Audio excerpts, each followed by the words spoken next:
हर युग में सत्संग का महत्व बताया गया है और जो प्राणी सत्संग के महत्व को जान लेता है, पहचान लेता है,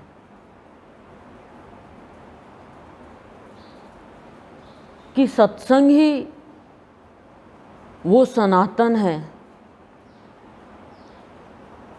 सनातन धर्म जिसे हम बोलते हैं, कि सत्संग करना सबसे बड़ा धर्म है। सनातन सत्संग जो सदा सदा रहने वाला है, जो नित्य रहने वाला है, जो शाश्वत है, जिसने हमें जीवन को कैसे रास्ते पर चलकर धर्म के बल पर जीवन की दिशा कौन सी होनी चाहिए, ये सब बता कर के हमारे जीवन को ऊंचा बना रहे हैं। अभी तक हम बोलते थे, सुनते थे, लेकिन अंदर में वो हलचल नहीं होती। कितनी आप लोगों ने कथा सुनी है, कितनी कहानी सुनी है, कितने किस्से सुने हैं, लेकिन फिर भी जीवन के धर्म को नहीं जाना। जब सनातन सत्संग करने की प्रेरणा प्राणी को मिलती है और सनातन सत्संग जब प्राणी करने के लिए आगे बढ़ता है, तो सबसे पहले उसके जीवन में आगे पीछे दाएं बाएं अगल बगल हर जगह सत्य ही सत्य का भाव प्रेरणा देता रहता है, उदय हो जाता है। हर पल सत्य का भाव मिलता रहता है। जैसे हम कहीं शादी के माहौल में जाए तो हर जगह शादी शादी की बातें हुई रहती हैं। किसी मरने पे जाएं तो हर बार उसी की बातें सुनने को मिलती है। घर से निकलते हैं जब से लेकर वहाँ जाते हैं तब तक, वहाँ से आते हैं तब तक, और फिर घर पे आदमी भी आते थे, हाँ जाए ना जाए, और क्या बात हो रही थी, वही बात होती है। लेकिन हर पल सत्य की बात।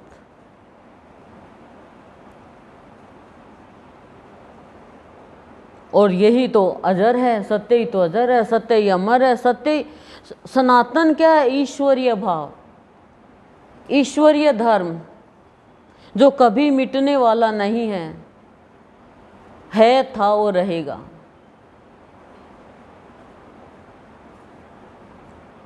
सत्संग जो है वो युगों युगों से होता आ रहा है, देख लो। इसीलिए तो सनातन सत्संग नाम दिया गया। और जब इस सनातन सत्संग करने की प्रेरणा प्राणी को मिलती है और जिस स्थान पर ये सत्संग होता रहता है, यानी प्रांगण कहें, स्थान कहें, वहाँ पर गम नहीं रहता है, दुख नहीं रहता है, चिंता नहीं रहती है, वहाँ पे हर्ष और उत्साह की कमी नहीं रहती है। जो भी उस स्थान पर जहाँ सनातन सत्संग का प्रांगण है, उस स्थान पर यदि आकर बैठ गया, वो हर्ष और उत्साह लेकर ही जाता है। ये नहीं है एक के लिए है, एक के लिए नहीं है, कैसा भी प्राणी आ जाए चाहे। और कोई भी प्राणी इस सत्य सनातन सत्संग में कदम आगे बढ़ाता है चलने के लिए, तो उसका जीवन जो है वो लता के जैसे सत्संग में लिपट जाता है। बिना सत्संग के वो ऊपर बढ़ नहीं सकता। लता है, उसको एक सपोर्ट चाहिए बढ़ने के लिए, चाहे रस्सी हो, चाहे दीवार हो, चाहे XYZ कोई भी साधन हो। तो ऐसे ही जीवन को आगे बढ़ने के लिए एक सहारा चाहिए, वो सत्संग में लिपट जाता है। और जो सत्संग में लिपट गया, उसका जीवन लता का रूप ले लेता है। फिर क्या होता है?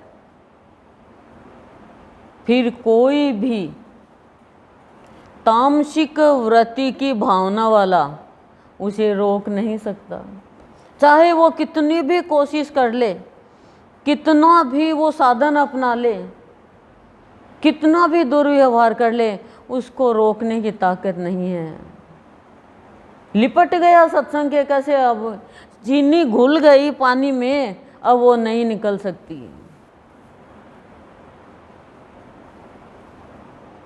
किसी की ताकत नहीं है।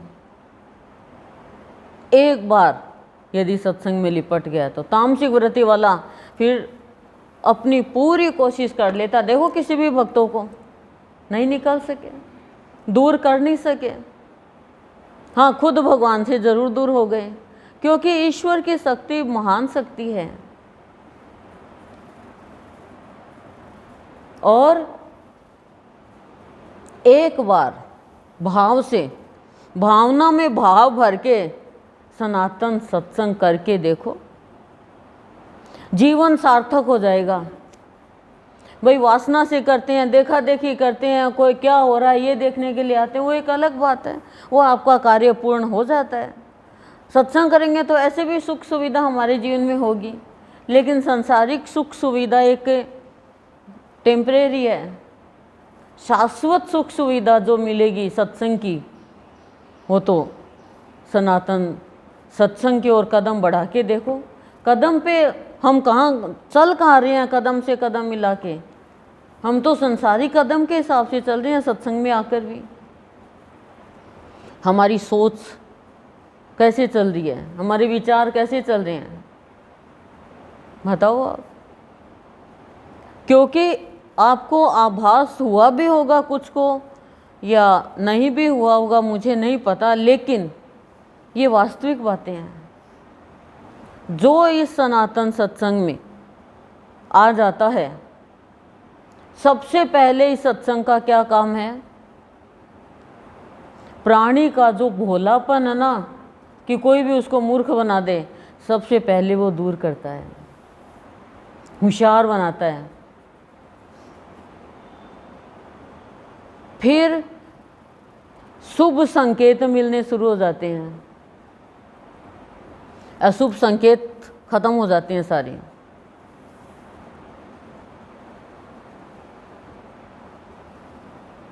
फिर सत्संग उसे अपना सदा के लिए सहारा दे देता है। हर जगह सहारा मिल जाता उसे, किसी से भी सहारा दिलाओ चाहे, तब वो देख पाता है कि मुझे आश्रय देने वाला तो ये सत्संग है।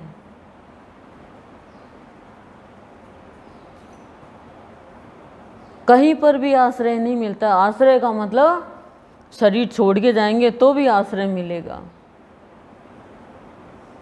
वो शांति का आश्रय, प्यार का आश्रय।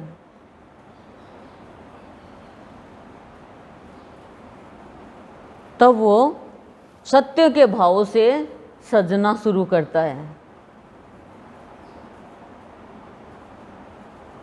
फिर ग्रहण करना शुरू करता है उन सब बातों को, भगवान की बातों को। और ऐसा श्रृंगार होता है कि भगवान भी उस अपने प्यारे को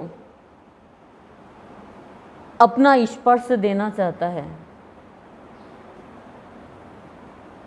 अपना आलिंगन देना चाहता है, अपनी गोद देना चाहता है। तब समझ पाता है भक्त की आनंद क्या है, आनंद किसमें है, आनंद कहाँ मिलेगा, आनंद कैसे मिलेगा, आनंद कौन देता है, आनंद की भाषा क्या है। नहीं तो खाली आनंद आनंद बोलते ही रहते हैं। इतना प्यार देता है सद्गुरु, इतना प्यार देता है कि प्राणी उस प्यार तक पहुंच ही नहीं पाता है।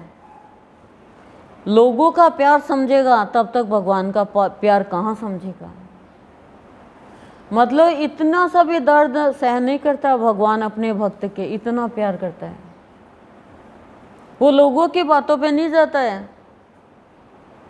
वो दुनियादारी में नहीं जाता है, भगवान है वो अपने भक्त की हर पल निगाह रखता है। चाहे कितना भी कोई कष्ट पहुंचाए, उस कष्ट तक भक्त तक तो पहुंच ही नहीं पाता, फुल्की भी नहीं आती उसके। इससे बढ़कर और क्या उदाहरण होगा। जहर खुद पीकर अमृत कर देता है और दुनिया जहर पिलाने में लगी हुई है, फिर भी उन्हें हम अपना ही मानते हैं। फिर भी दुनिया भगवान की शक्ति से अनजान ही रहती है। हमारा शुभ चिंतक तो हमारा भगवान है, हमारा सद्गुरु है, जिसने हमें सनातन सत्संग का आश्रय दिया, सहारा दिया, जीवन शांति में जीने का रास्ता बताया, प्यार की महिमा जताई, कभी भी अपना अधिकार नहीं जताया, कभी भी ये नहीं कहा मैंने तुम्हारा इतना काम किया। हम ही कहते रहते हैं, कभी ये नहीं कहा कि मैं इतना विशेष हूँ, हमारी ही विशेषता दिखाते रहते हैं। निमित्त कर्ता बन जाता है, फिर भी भगवान देखता है कि कितना मूर्ख है ये। खुद निमित्त कर्ता कोई और है और कर्ता को निमित्त बना दिया, निमित्त कर्ता बन गया, वहीं पे हम नीचे गिर जाते हैं।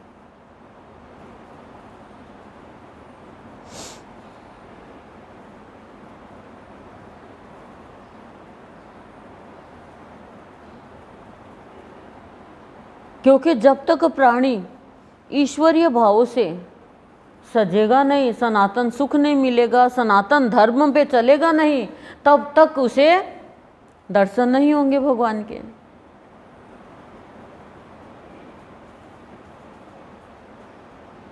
जो नियम से कार्य किया जाता है, प्यार से किया जाता है, वही तो सनातन धर्म है। धर्म के रास्ते पे युधिष्ठिर चला था, उसका कुछ बिगाड़ नहीं सके कोई, और अधर्म के रास्ते पे चलने वाले को कोई बचा नहीं सकता। अब बचना है या मरना है, वो तो हर प्राणी के अपने हाथ में है। हमें तो सनातन का स्थान मिल गया,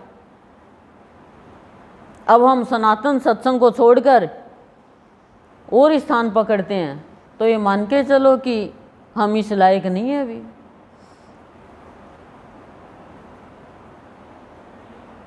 क्योंकि हम जिस घर में रह रहे हैं, परंपरा अनुसार उसी के हिसाब से तो नियमों का पालन करना पड़ेगा हमें।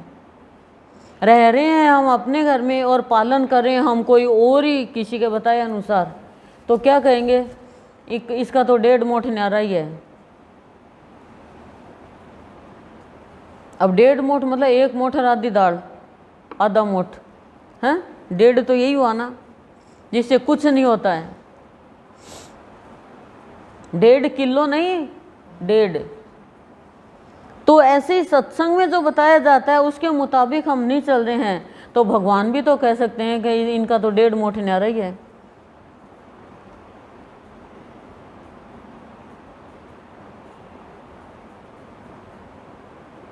तो भगवान ऑटोमेटिक ही भगवान से न्यारा हो जाता हो।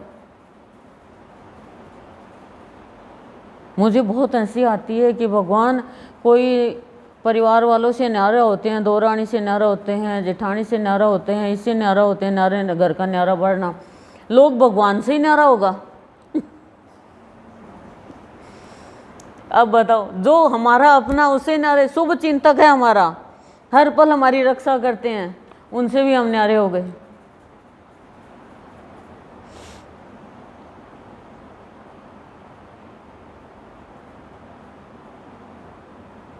संतों के दर्शन से प्राणी के जितने भी अभाव है, जितने भी दुख है, जितनी भी चिंताएं हैं, वो खत्म होती हैं। संतों के दर्शन बहुत भाग्यशाली को होते हैं, और युगल जोड़ी के तो सौभाग्यशाली होता है ना, उनको होते हैं।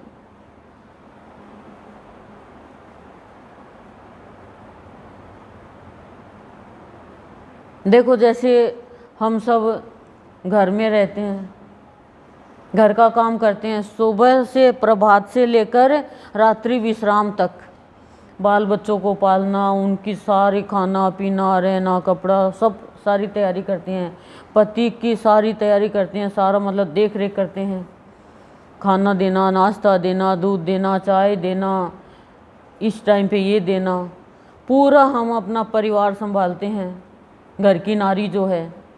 और पूजा साधना जो है वो भी हम सारा करते हैं, घर की सफाई करते हैं, कब कौन सी ड्रेस बच्चे को पहननी है, स्कूल में बच्चे को होमवर्क करवाना है, बच्चे को ट्यूटर के पास भेजना है, शाम की चाय देनी है, परिवार में सारी निगाह रखते हैं हम।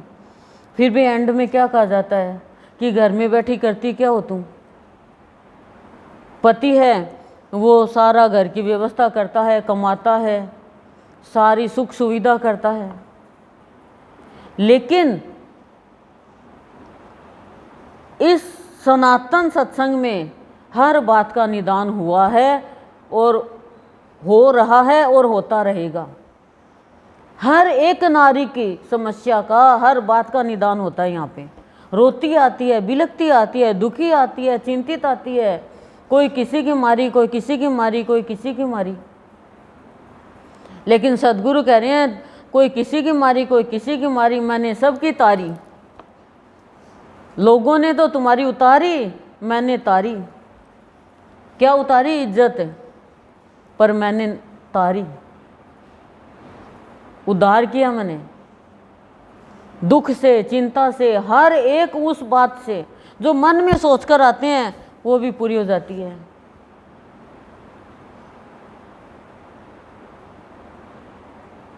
इतनी बड़ी शक्ति है सदगुरु में। और फिर वही नारी पूजनीय हो जाती है, वही नारी पूजनीय हो जाती है, क्योंकि नारी शक्ति वो शक्ति है जो अपने घर के लोहे पुरुष को भी, बुरे से बुरे व्यक्ति को भी सत्संग की माला पहनाने में सफल हो सकती है। इतनी नारी शक्ति वो शक्तिमान है। फिर कोई भी तामसिक वृत्ति वाला, तामसिक विचारों वाला परास्त नहीं कर सकता उसे, फिर उसे परास्त नहीं कर सकता। पर अपनी शक्ति को यहाँ आकर पहचाने, वही ऐसा काम कर सकते हैं। शक्ति तो भगवान की काम करती है।